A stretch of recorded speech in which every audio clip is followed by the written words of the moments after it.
লোকসভা রাজ্যসভা সেটা অসাংবিধানিকভাবে গায়ের জোরে পাস করিয়ে নিয়ে আমাদের সম্মানিতা রাষ্ট্রপতি শ্রীমতা কেবলমাত্র মুসলমানদের ওয়াক্ফ সম্পত্তি, আমাদের পূর্বপুরুষদের দানকৃত সম্পত্তি আল্লাহর ওয়াস্তে যেগুলো দান করে দিয়েছেন মুসলমানদের বিভিন্ন সংস্থার বিভিন্ন খাতে, যার অর্থ দায়িত্ব হবে।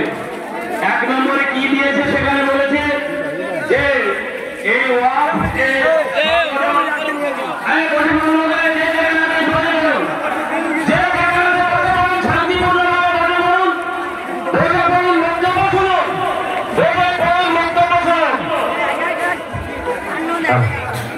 সকল ভাইদের উদ্দেশ্যে করছি।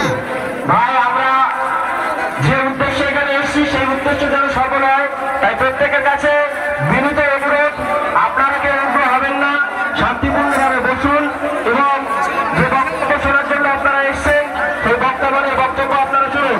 প্রত্যেকে মঞ্চের দিকে মনোনিবেশ করুন। 3টে কথা আমি বলবো, অসুবিধার কথা, আর অন্যান্যরা অনেকগুলো এর মধ্যে আছে, তারা বলবেন।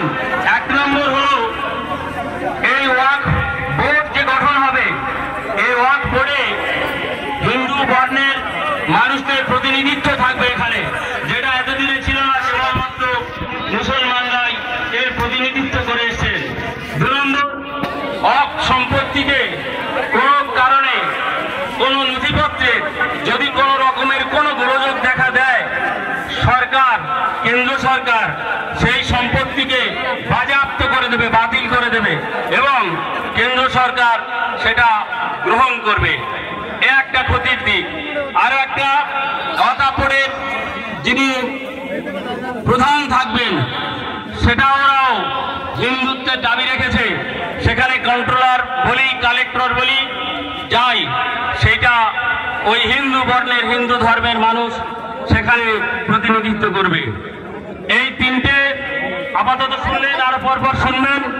যে উদ্দেশ্যে ডাকা, আমাদের ভারতবর্ষ একটা মহান ভারতবর্ষ, আমরা মুসলমান হিসাবে শুধু নয়, ভারতের নাগরিক হিসাবে এই ভারতবর্ষে থাকার জন্য আমাদের যে ন্যায্য দাবি, আমাদের যে অধিকার আছে এই ভারতবর্ষে থাকার, এবং ভারতবর্ষে আমরা যে অধিকারগুলো ভোগ করবো, সাথে সাথে আমাদের কর্তব্য সেখানে কি আছে।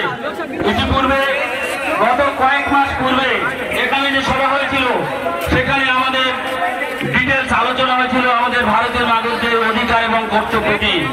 একটা কথা শুনুন, গভর্নমেন্ট সরকার যখন তৈরি হয়, গভর্নমেন্ট আমাদের ভারতবর্ষে government of the people, by the people and for the people.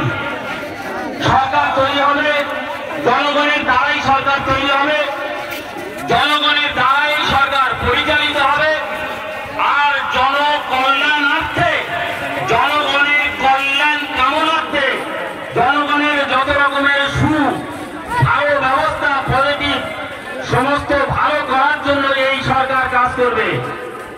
আর আমাদের ভারতীয় সংবিধান আমাদেরকে একটা স্বীকৃতি দিয়েছে, সবাই এই কথাটা মনে রাখবেন, হৃদয় গেঁথে নেবেন। যদি কোনো সরকার কোনো আইন তৈরি করে, কোনো সংবিধান সংশোধন করে, সেই আইন, সেই সংবিধান যদি জনস্বার্থ বিরোধী হয়, ভালো করে শুনে নেন কান খুলে, সেই সংবিধান যদি জনস্বার্থ বিরোধী হয়, সেই সংবিধানকে আমরা বলবো কালা কানুন। আর সেই কালা কানুনের বিরুদ্ধে আমাদের শান্তিপূর্ণভাবে সংগ্রাম করার অধিকার আমাদের সংবিধান আমাদের দিয়েছে। আজ আমরা এই যেখানে অবস্থান বিক্ষোভ করছি, এটা সংবিধান মেনে করছি। সংবিধান আমাদের স্বীকৃতি দিয়েছে, যখন কোন সরকার তার গায়ের জোরে, সংখ্যাগরিষ্ঠতার জোরে জনগণের উপরে যখন কোন কালা কানুন চাপিয়ে দেবে, জনবিরোধী কোন নীতি, কোন আইন চাপিয়ে দেবে, সেই আইনের বিরুদ্ধে বিদ্রোহ করার, সেই আইনের বিরুদ্ধে লড়াই সংগ্রাম করে সেই আইন প্রত্যাখ্যান করার, সেই আইন বাতিল করার অধিকার সংবিধান দিয়েছে।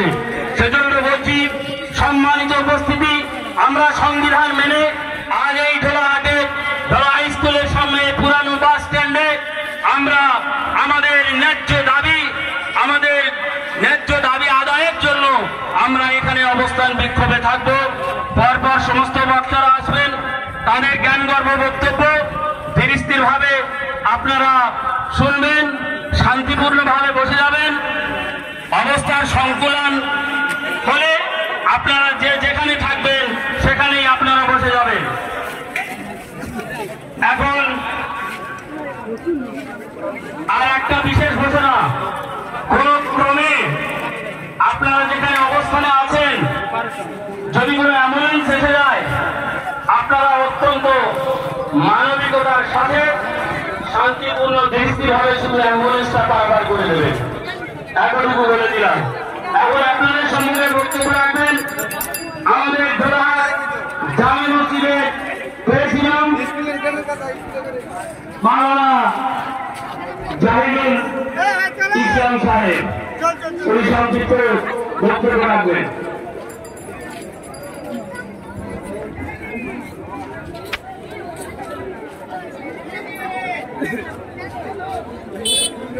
নারায়ে তাকবীর, নারায়ে তাকবীর, নারায়ে তাকবীর।